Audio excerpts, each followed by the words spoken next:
எனக்கு திடீர்னு ஸ்ட்ரோக் வந்துருச்சு, ஏதோ ஒரு பிரச்சனைனால கை கால் வரல அப்படின்னு சொல்லி கவலைப்பட்டுக்கிட்டு இருப்பீங்க.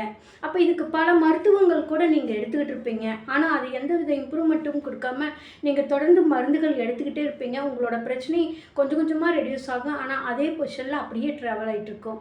இதுக்கு என்ன காரணம்னா உளவியல் ரீதியில் பார்த்தோம்னா இதுவும் ஒரு காரணமாக கூட உங்களுக்கு இருக்கலாம். நான் உங்கள் உளவியல் சகோதரி எம்எஸ்கே பிரியா. உங்களுக்கு இன்னைக்கு ஸ்ட்ரோக்குன்னு சொல்லிட்டாங்க. ஐயோ திடீர்னு கை கால் வரல அப்படின்னு போய் நீங்கள் செக் பண்ணுறீங்க. உங்களுக்கு ஒரு சின்ன ஸ்ட்ரோக் இருக்குது, இது சர்ஜரி பண்ணணும் அப்படின்னாங்க. உங்களுக்கு பதட்டமாயிடுது.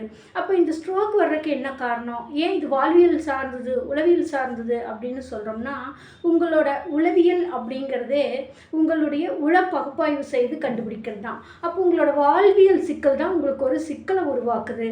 வாழ்க்கையில் நீங்கள் ஒரு டிஸ்டர்பன்ஸையோ உணர்ச்சி வசப்படுறது அதிகமாக இருந்தாலோ, தொடர்ந்து ஒரு பிரச்சனைகள் உங்களுக்கு நடந்துக்கிட்டே இருந்துச்சுனாலும் உங்களுக்கு கைகால் இழுத்து கொள்கிற மாதிரி வர்றது, அடிக்கடி மயக்கம் போட்டு விழுகிறது, தொடர்ந்து தலைவலிகள் இருந்து கொண்டே இருக்கிறது, மருந்துகள் எடுத்தாலும் கூட அது நிலை பெறாமல் மறுபடியும் வந்துக்கிட்டே இருக்குது. இது அடிக்கடி மருந்துகள் எடுத்துக்கிட்டே இருக்கிறோம், அப்பவும் குணமாகலை அப்படின்னா இதுக்கு வாழ்வியல் சார்ந்த வழிகாட்டுதல் உளவியல் சார்ந்த ஆலோசனைகள் தான் உங்களுக்கு தேவைப்படுது. அப்போது வாழ்வியலில் என்ன சிக்கல் வருது, எதனால் வருது அப்படின்னு பார்த்தீங்கன்னா, இந்த ஸ்ட்ரோக் அப்படின்னு சொல்கிறது பார்த்தீங்கன்னா ஆரம்ப காலகட்டத்தில் உங்களுக்கு தெரியாது, நல்லா இருக்கிற மாதிரி தான் இருக்கும். ஒரு குறிப்பிட்ட காலங்களுக்கு அப்புறம் பார்த்தீங்கன்னா அடிக்கடி தலைவலி வந்துக்கிட்டே இருக்கும். ஏன் தலைவலி வருதுன்னா உங்களோட சிந்தனை ஒன்றை பற்றி அதிகமாக திங்க் பண்ண ஆரம்பிச்சிருது.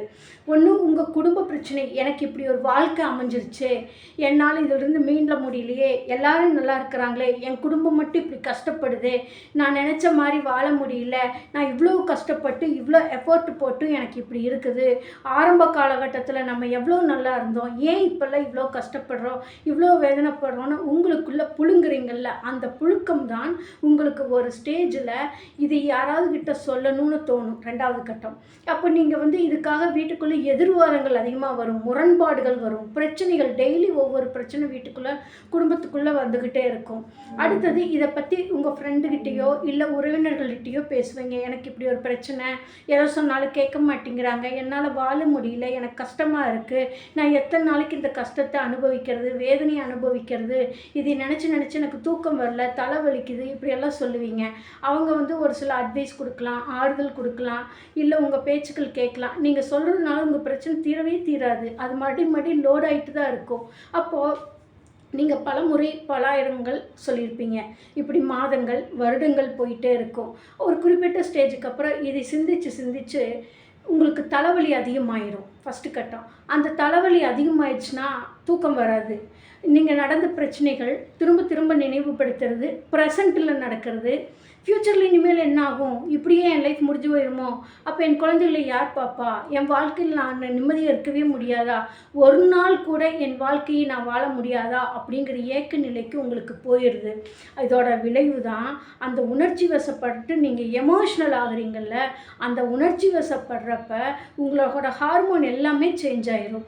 அதிகமாக கோவப்படுவீங்க, டென்ஷன் ஆவீங்க, சாப்பிட முடியாது, தூக்கம் வராது, உங்களுக்கு பிடித்த உணவுங்கூட உங்களால் சாப்பிட முடியாது, யாரோடையும் இயல்பாக இருக்க முடியாது, உங்கள் குடும்ப நபர்கள்கிட்டயே விலகி இருப்பீங்க, யாராவது பேசினா கோவம் வரும், எப்போ பாரு படுத்துட்டு இருக்கணும்னே தோணும், உங்களுக்கு பிடித்த நபர்கள்கிட்ட பேசுவீங்க, அதுவும் கொஞ்ச நேரம் பேசுவீங்க, இல்லை மணிக்கணக்காக பேசுவீங்க. ஒரு குறிப்பிட்ட காலத்துக்கு அப்புறம் அவங்களும் என்ன எப்போ பாரு இப்படியே பிரச்சனை சொல்லிட்டு இருக்கிறீங்க, நீங்கள் கொஞ்சம் அட்ஜஸ்ட் பண்ணி போய்க்கோங்கன்னு ஏதாவது அட்வைஸ் கொடுத்தாங்கன்னா அவங்களையும் வேண்டான ஒதுக்கி வச்சிரும் மனசு.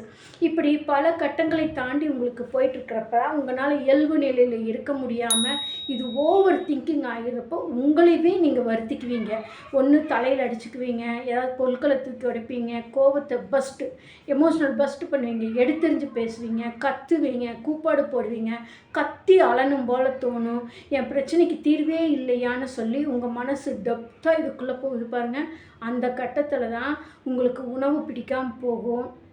ஒரு சிலர் குளிக்கவே மாட்டாங்க, எந்த ஃபங்க்ஷனுக்கு போக மாட்டாங்க, தனிமையை விரும்புவாங்க. தனக்கு பிடித்த நபர்கள்கிட்ட பேசுவாங்க. மற்ற நேரத்தில் வீட்டுக்குள்ளே போய் கதவை சாத்திட்டு தனிமையில் இருக்க விரும்புவாங்க. இந்த மாதிரி பல கட்டங்களை தாண்டினதுக்கப்புறம் தான் உங்களுக்கு அந்த அடிக்கடி தலைவலி அதிகமாகிறப்போ மயக்கம் போட்டு விழுந்துருவீங்க. அப்போ தலைவலிக்குது, மயக்கம் வருது, எனக்கு தூக்கம் வரலன்னு மருந்துகள் எடுத்துக்குவீங்க. பட் இந்த பிரச்சனை தீர்க்காமல் உங்களுக்கு தூக்கம் இயல்பாகாது, தலைவலி விடாது, உங்கள் உடலும் மனமும் ஆரோக்கியமாகாது. அந்த பிரச்சனைக்கான தீர்வு வழிமுறைகளை தான் எடுக்கணும்.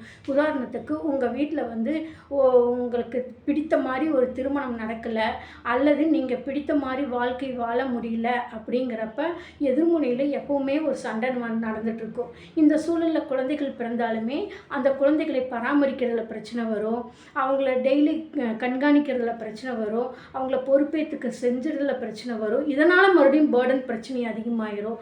அப்போ அந்த காலகட்டத்துக்கு அப்புறம் குழந்தைகளோட வாழ்க்கையும் இதில் பாதிப்படைஞ்சிருது.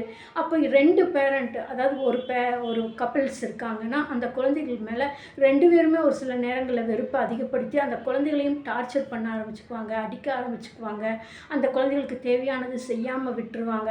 இதனால் அந்த குழந்தைகள் தடமாறி போகிறக்கும் கூட வழிகள் அதிகமாக இருக்குது. பெரும்பாலும் இன்றைக்கும் குடும்பங்களை பார்க்குறோம். திருமணமாகாமல் 40 வயது 50 வயதில் நிறைய பேர் இருக்காங்க. ஏன்னா குடும்ப பிரச்சனைகள். இதை யார்கிட்ட போய் சொன்னாலுமே குடும்பத்தில் என்ன பிரச்சனை இருக்கும், அனுசரித்து தான் போகணும், அட்ஜஸ்ட் பண்ணி தான் போகணும். அனுசரிக்கிறது கரெக்டு, அட்ஜஸ்ட் பண்ணுறது கரெக்டு.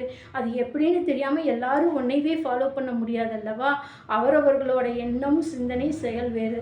அப்போ இங்கே என்ன நடக்குதுன்னு தெரியாமல் ஒவ்வொருத்தரும் ஒவ்வொரு அட்வைஸ் கொடுக்குறப்ப அது பிரச்சனை மறுபடியும் பெருசாகிறப்ப தான் அது தாங்கி கொள்ள முடியாத நிலையில் எமோஷ்னல் பஸ்ட் ஆகிறது தான் உங்களுக்கு அடிக்கடி மயக்கம் வர்றது, தூக்கம் வராமல் இருக்கிறது. இப்படியே பல வருடங்கள், மாதங்கள், வருடங்கள் கூட போகும். ஒரு டைமில் திடீர்னு பஸ்ட் அவுட் ஆகிறது தான் உங்களுக்கு ஸ்ட்ரோக்காக அது மாறிடுது. அப்போ டாக்டர்கிட்ட போய் அதுக்காக சர்ஜரி எல்லாம் பண்ணுவீங்க. திரும்பி வந்து பார்த்தா மறுபடியும் வீட்டு சூழலுக்கு வரணுமே, மறுபடியும் அங்கே போய் இருக்கணுமே, இவர்களை மறுபடியும் பார்க்கணுமே, இந்த பிரச்சனை எனக்கு மறுபடியும் வந்துடுமே அப்படின்னு சொல்லி உங்களோட இயல்புக்கு மாற்றமாக உங்களோட எண்ணம், சிந்தனை, செயல் மாறுபட்டு வேறுபட்டே வேலை செய்கிறப்போ உங்களால் இயல்பு நிலையில் அங்கே எங்கேயுமே இருக்க முடியாது. எங்காவது போய் இருக்கணும்னு தோணும், தன் பிரச்சனையெல்லாம் தீரணும்னு தோணும். ஆனால் எப்படி பிரச்சனை தீர்க்கிறதுன்னு தெரியாமல் பல வழிகளை தேடுவீங்க, பல ஆன்மீக ஸ்தலங்களுக்கு போவீங்க, பல ஊர் விட்டு இடம் பெயர்ந்து இருப்பீங்க, வீடு மாற்றி இருந்தால் நல்லா இருக்குன்னு போவீங்க, கட்டம் நல்லா இல்லை, விட்டம் சரியில்லைன்னு சொல்லுவீங்க, இது விதின்னு சொல்லுவீங்க, மதின்னு சொல்லுவீங்க, மதியால் எல்லாத்தையும் ஜெயிக்கலாம். எல்லாம் கரெக்டு. உங்களோட வாழ்வியல் தரத்தை மேம்படுத்துவதற்கும் உயர்த்துவதற்கும் தான் நாங்கள் உங்களுக்கு உதவி புரிகின்றோம். அப்போது இந்த மாதிரி பாதிப்புகள் ஒருத்தருக்கு குடும்பத்தில் பிரச்சனை தொடர்ந்து இருந்துக்கிட்டு இருக்குது. அப்போ அவங்க என்ன செய்யணும்னா, அவங்க எந்தவித அட்வைஸும் ஆறுதலும் கேட்க விரும்ப முடியாது. அவங்க இயல்பு நிலையில் இருக்க முடியாது. எதுக்கெடுத்தாலும் கோபம் வரும். எல்லாம் எனக்கு தெரியும், எனக்கு தேவையில்லை, அவசியம் இல்லை, எல்லாரும் என்னால் அப்படி மென்டல் இல்லை, பைத்தியம் இல்லை, கவுன்சிலிங் எடுக்கிற அளவுக்கு மனநோய் கிடையாது. இது மனநோய் கிடையாதுங்க, வாழ்வியல் சார்ந்த சிக்கல். உங்கள் குடும்பத்தில் ஒரு பிரச்சனை வருதுன்னா அதுக்கான வழிகாட்டுதல் இருந்ததுன்னா நீங்கள் ஈஸியாக வெளியில் வர முடியும். உங்கள் வீட்டில் ஒரு 2 வீலர் பஞ்சர் ஆகிடுச்சுன்னா ஒர்க் ஷாப்புக்கு எடுத்துகிட்டு போகிறோம். உங்கள் வீட்டில் குழந்தை இருந்தாங்கன்னா படிக்கிறதுக்கு பள்ளிக்கூடங்கள் அனுப்புகிறோம்.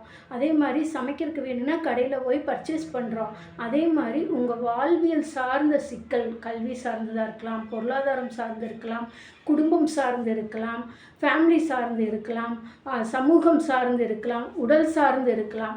இப்படி ஏதாவது ஒரு பிரச்சனை வந்து தொடர்ந்து உங்களுக்குள்ள அலமோதிக்கிட்டே இருக்குது. ஒரே பிரச்சனை திரும்ப திரும்ப நீங்கள் திங்க் பண்ணுறீங்க அப்படின்னா உங்கள் மனசு அதுக்கு எடுத்துரும். அப்போ மனசுன்னு நாங்கள் சொல்கிறத விட அறிவு, உங்களோட அறிவு வந்து மறுபடியும் பழைய நிலைக்கு கொண்டு போய் மறுபடியும் காம்ப்ளிகேட் பண்ணிடும். அறிவை புதுப்பித்தால் மட்டும்தான் வளர்ச்சி அடைய முடியும். ஏன் இந்த வாழ்வியல் சார்ந்த பிரச்சனைகள் வருதுன்னா, பழைய அறிவில், பழைய பழக்கத்தில் செயல்பட்டுக்கிட்டு இருப்பாங்க. ஒன்று இல்லைன்னா எக்ஸ்ட்ரீம் எண்டில் போய் செயல்படுவாங்க. இதோட விளைவு தான் ரியாலிட்டியில் இல்லாமல் ஒன்று பாஸ்டில் இருப்பாங்க, இன்னொன்று ஃப்யூச்சரில் இருப்பாங்க. சென்டரில் நின்று அவங்களுக்கு பார்க்க தெரியாது, பார்க்க புரியாது, பார்க்க தெரியாது. அப்போ இதை முறைப்படுத்தி செயல்படுத்தினால் மட்டும்தான் இது சார்ந்த பிரச்சனைகளிலிருந்து வர முடியும். அதுக்கு தான் எங்களோட நிறுவனம் எம்எஸ்கே லைஃப் கிளினிக் ஃபவுண்டேஷனில் வாழ்க்கைக்காக முதல் கிளினிக் ஆரம்பித்து ஒரு தனி மனிதனின் வளர்ச்சிக்கு தேவையான கல்வி, பொருளாதாரம், உளவியல் அறிவும், சமூக அந்தஸ்து இவற்றில் வளர்ச்சி அடைவதற்கும் வெற்றி அடைவதற்கும் உளவியல் பகுப்பாய்வு மற்றும் சிகிச்சைகளை கொடுத்து கொண்டு வருகிறோம் எம்எஸ்கே மென்டர்ஷிப் ப்ரோக்ராமில்.